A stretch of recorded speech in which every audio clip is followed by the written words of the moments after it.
بسم اللہ الرحمن الرحیم۔ السلام علیکم۔ حدیث مبارکہ۔ اللہ تعالیٰ نے حضرت ابراہیم علیہ السلام پر وحی کی، اے خلیل، حسن خلق اپنا اگرچہ کفار کے ساتھی معاملات ہوں، آپ پاک بازو کے مقامات حاصل کر لیں گے۔ اس شخص کے بارے میں میرا فیصلہ ہے جو حسن خلق اختیار کرے گا، میں اسے اپنے عرش کے نیچے سایہ دوں گا، اسے اپنا قرب عطا کروں گا۔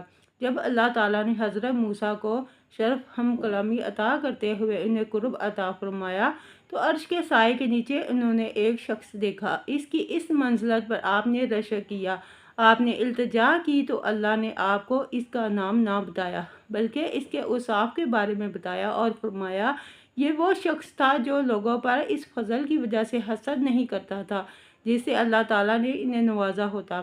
یہ والدین کے ساتھ حسن سلوک کرتا، لوگوں کی چغلی نہیں کھاتا تھا۔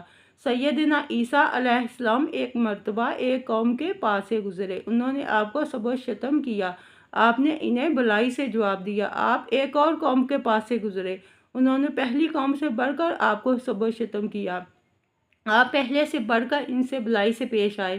ایک حواری نے عرض کی، جب انہوں نے برائی میں اضافہ کیا تو آپ نے بلائی میں اضافہ کر دیا۔ آپ نے فرمایا ہر انسان وہی کچھ دیتا ہے جو کچھ اس کے پاس ہوتا ہے۔ سیدنا داؤد علیہ السلام وہ شخصیت ہے کہ اللہ نے نبوت اور حکومت دونوں آپ کو عطا فرمائی، گویا دنیا اور آخرت کی بلائیاں آپ میں جمع فرما دی۔ حضرت سعید مقبری اپنے والد محترم سے روایت کرتے ہیں کہ حضرت داؤد علیہ السلام نے عرض کی، مولا تو نے مجھ پر بڑے انعامات فرمائے ہیں، میری اس طرف رہنمائی فرما کر میں تیرا کثرت سے شکر ادا کروں۔ اللہ تعالیٰ نے فرمایا مجھے کثرت سے یاد کیا کرو۔ ابو الجلا سے روایت ہے، انہوں نے فرمایا کہ میں نے حضرت داؤد علیہ السلام کے سلسلے میں پڑھا ہے کہ انہوں نے بارگاہ خداوندی میں عرض کی، اے میرے رب، میں تیرا شکر کیسے ادا کر سکوں کہ تیرا شکر بھی تو تیری نعمت کے بغیر نہیں کر سکتا۔ اللہ کریم کی طرف سے وحی آئی، اے داؤد، کیا تم جانتے نہیں کہ تمہیں جتنی نعمتیں میسر ہیں سبھی میری عطا کردہ ہیں؟ انہوں نے عرض کی، اے میرے رب کیوں نہیں؟ اللہ تعالیٰ نے فرمایا میں تمہاری طرف سے اس شکر پر راضی ہوں۔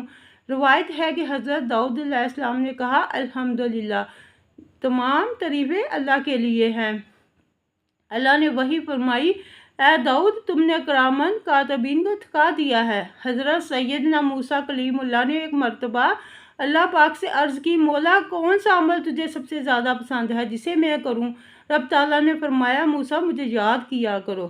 ہمارے آقا مولا حضرت سیدنا محمد مصطفیٰ صلی اللہ علیہ وآلہ وسلم نے فرمایا، حضرت موسیٰ علیہ السلام نے عرض کی، مولا مجھے وہ چیز سکھا دے جس کا تیرے ساتھ تیرا ذکر کروں، اس کے ساتھ تجھ سے دعا مانگوں۔ اللہ تعالیٰ نے فرمایا، یوں کہو، لا الہ الا اللہ۔ اللہ نے فرمایا، موسیٰ، اگر میرے علاوہ ساتوں آسمان اور ساتوں زمینیں ایک پلڑے میں رکھ دی جائیں اور یہ کلمہ طیبہ دوسرے پلڑے میں رکھ دیا جائے تو اس کلمہ طیبہ والا پلڑا جھک جائے گا۔ حقیقی مالک بادشاہ اپنے بندوں کی پکار کا جواب کیسے دیتا ہے؟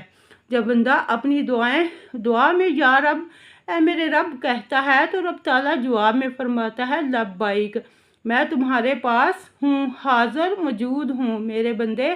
روایت ہے کہ ایک دن حضرت موسیٰ علیہ السلام نے اپنی دعا میں عرض کی، یا رب۔ اللہ تعالیٰ نے فرمایا، لبیک یا موسیٰ۔ حضرت موسیٰ نے عرض کی، کیا یہ کرم نوازی میرے ساتھ خاص ہے؟ اللہ رب العزت نے فرمایا، نہیں، بلکہ ہر اس شخص کے ساتھ مختص ہے جو مجھ سے میری ربوبیت رب ہونا تسلیم کرے۔ ویڈیو اچھی لگے لائک کریں، شیئر کریں۔ اللہ تعالیٰ حافظ۔